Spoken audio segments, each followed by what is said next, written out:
ముఖ్యమంత్రి చంద్రబాబు నాయుడు గారి నేతృత్వంలో అత్యంత ప్రతిష్టాత్మకంగా నిర్వహిస్తున్నటువంటి ఉచిత ఇసుక అనేటువంటి కార్యక్రమం ప్రజలందరికీ కూడా అందుబాటులోకి రావాలనేటువంటి ఆలోచనతో ఎక్కడైనా చిన్న చిన్న ఇబ్బందులు ఉంటే వాటిని అధిగమించి అనుకున్న లక్ష్యం ప్రకారం పేద ప్రజలకి భవన నిర్మాణ కార్మికులకి ఇసుకను అందుబాటులోకి తీసుకురావాలనేటువంటి ఆలోచనతో ఒక ప్రయత్నం జరుగుతూ ఉంది.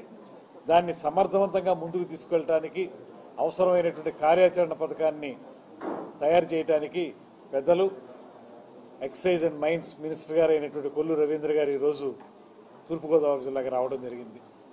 ప్రధానంగా ఎక్కడా కూడా అవాంఛనీయమైనటువంటి విధానాలకు వెళ్ళకూడదని, రేటు పెరగకూడదని, ఏదైతే ఉచిత ఇసుక అనేటువంటి మాట చెప్పామో అది ట్రూ స్పిరిట్లో ఉచితంగానే ఉండాలనేటువంటి ఆలోచనతో ముఖ్యమంత్రి గారు కానీ ఉప ముఖ్యమంత్రి గారు కానీ దీని మీద ప్రత్యేకమైన శ్రద్ధ పెట్టారు.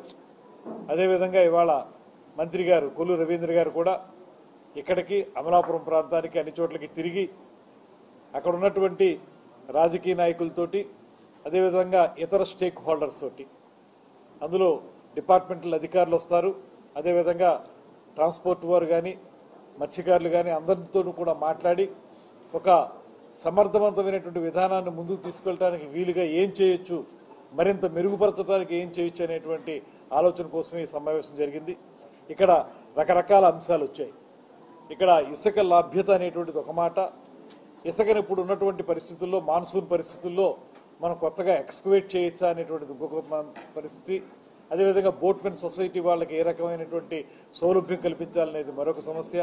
ఇవన్నిటినీ కలుపుకుని అంతిమంగా ఏది కూడా ఇసుక ధర మనకు ఉచితంగానే ఉందనేటువంటి భావన వినియోగదారుడికి లభించాలనేటువంటిది మొత్తం సెంట్రల్ ఐడియా.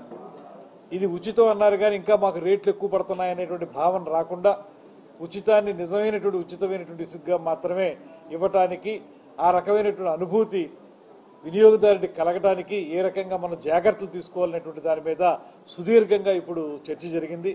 మంత్రి గారు సావధానంగా అవన్నీ విన్నారు. వాటి మీద సంపూర్ణమైనటువంటి అవగాహన ఉన్నటువంటి మంత్రి గారు ఒక కార్యాచరణ కార్యక్రమాన్ని ఏర్పాటు చేసుకోవడానికి రాబోయే రోజుల్లో ఎంత సమర్థవంతంగా దీన్ని ముందుకు తీసుకెళ్లాలనేటువంటి దాన్ని ముఖ్యమంత్రి గారితో మళ్ళీ మాట్లాడి దీన్ని ఎఫెక్టివ్గా తీసుకెళ్ళడానికి ఇప్పటికే జిల్లాలో అధికార యంత్రాంగం కూడా సమర్థవంతంగా దీన్ని ముందుకు తీసుకెళ్తా ఉన్నారు. దాంతోపాటు మరింత మెరుగుపరచడానికి ఏ రకమైనటువంటి కార్యాచరణ ఏర్పరచాలనేటువంటి దాని మీద పెద్దలు బుచ్చి చౌదరి గారు అనుభవశీలు, వారు చాలా సూచనలు చేశారు. అదేవిధంగా ఇతర ఎమ్మెల్యేలు కూడా చెప్పారు. అందరం కలిసి దీన్ని ఉచిత ఇసుకని పేద ప్రజలకు అందించడానికి, భవన నిర్మాణ కార్మికులకు అందించడానికి, అదేవిధంగా ప్రభుత్వ వినియోగానికి ఉపయోగించడానికి ఇవన్నిటిని దృష్టిలో పెట్టుకుని దీన్ని సమగ్రమైనటువంటి పద్ధతిగా, సమగ్రమైనటువంటి మెకానిజంగా ముందుకు తీసుకెళ్ళడానికి మేము